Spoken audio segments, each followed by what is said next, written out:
maging kasapi ng Batas Party List. Ayan, nakadoble ng text si former Barangay Captain Efren Autahay. Salamat po, Kapitan. At miyembro na po kayo ng Batas Party List, ha? Okay. Tuloy-tuloy po tayo. Galing naman po ito sa 0910-594-2778. Good day, Attorney Batas Mauricio. Salamat sa Diyos sa iyong palatuntunan sa DYKA. Salamat din sa DYKA sa paglalagay ng serbisyo publiko sa batas. Mabuhay! Oy, mabuhay din po kayo. Nako, salamat sa Diyos at nagugustuhan po nyo.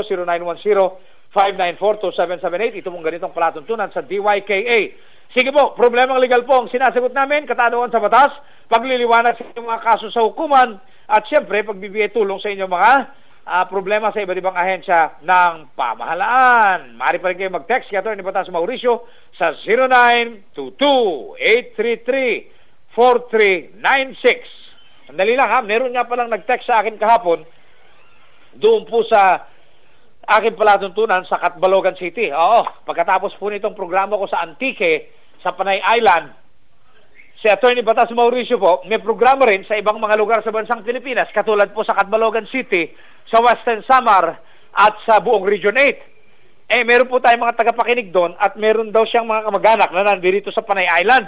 Hindi lang niya malaman kung nasaan ngayon daw dito mismo sa Panay Island, pero ang alam niya, nandito daw siya sa Antique o di kaya sa Iloilo. So, ang nag-text sa akin kahapon, galing po ng Catbalogan sa Barangay Cabiton, Daram, Western Samar, si Rondeo Oledan. Hinahanap niya ang kanyang kapatid, si Ruben Oledan, na nandito daw po sa Antique o sa Iloilo o sa Capiz o sa Aklan. Naaabot tayo ng dito sa pagsasempa void sa DYKA sa iba't ibang lugar. Dito po sa Panay Island, kaya ikaw na kapatid ni Rondeo Oledan, diyan po sa Daram, Western Samar, gusto ko daw niyang makausap, si Ruben Oledan. Kaya lang, ang ginagamit ng pangalan daw nito ngayong si Ruben Oledan, dito po sa Panay Island ay Ruben de la Cruz. Ang kasama daw niya si Susan.